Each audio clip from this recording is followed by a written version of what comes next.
இந்த பொண்ணு first night ரூம்குள்ள இருக்கா. அவ புருஷன் கிட்ட நெருங்கி வரும்போது ஏதோ சவுண்ட் கேக்குதுன்னு அந்த ரூமை விட்டு வெளியில வந்துடுறா. வெளியில வந்து பார்த்தா அந்த பொண்ணோட அம்மாவும் அப்பாவும் குள்ள மனுஷனா மாறி இருக்காங்க. அங்க ஒரு குதிரை அரக்கான் இருக்கான். அவன் கண்ணுல இருந்து ஒரு ஒளி மாதிரி வருது. அந்த ஒளி இந்த பொண்ணோட புருஷன் உடம்புல பட்டதுமே இந்த புருஷனும் ஒரு குள்ள மனுஷனா மாறிட்டான். இவன் மனுஷனும் குதிரையும் கலந்த மாதிரி ஒரு குதிரை அரக்கனாட்டம் இருக்கான். இப்ப என்னை விட்டுடுன்னு சொல்லி அந்த பொண்ணு கெஞ்சிக்கிட்டு இருக்கா. அவங்கள பழையபடி மாத்திடுன்னு, நான் உன்னை விரும்புறேன், நீ என்னோட வந்தீங்கன்னா நான் இவங்களை உயிரோட விடுறேன்னு சொல்லிக்கிட்டு இருக்கான். இப்ப அந்த குதிரை அரக்கன் என்ன பண்றான்னா அந்த பொண்ணு கழுத்துல உள்ள தாலியை அறுத்து வீசிடுறான். இப்ப நீ எனக்கு வேணும், நீ என்னோட வந்தினா நான் இவங்களை விட்டுடுறேன்னு சொன்னது. இந்த பொண்ணு வேற வழி இல்லாம தன் நெத்தில வச்சிருக்க குங்குமத்தை அழிச்சிட்டு அந்த குதிரை அரக்கனோட போறதுக்கு ரெடி ஆயிடுறா.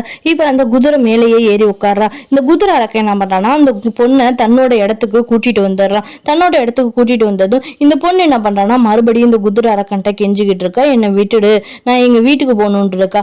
அப்பதான் இந்த பொண்ணு என்ன பண்றான்னா அங்க குதிரையெல்லாம் அடிப்பாங்களா, அந்த சாட்டை அங்க கிடக்க அதை பாத்துடுறா.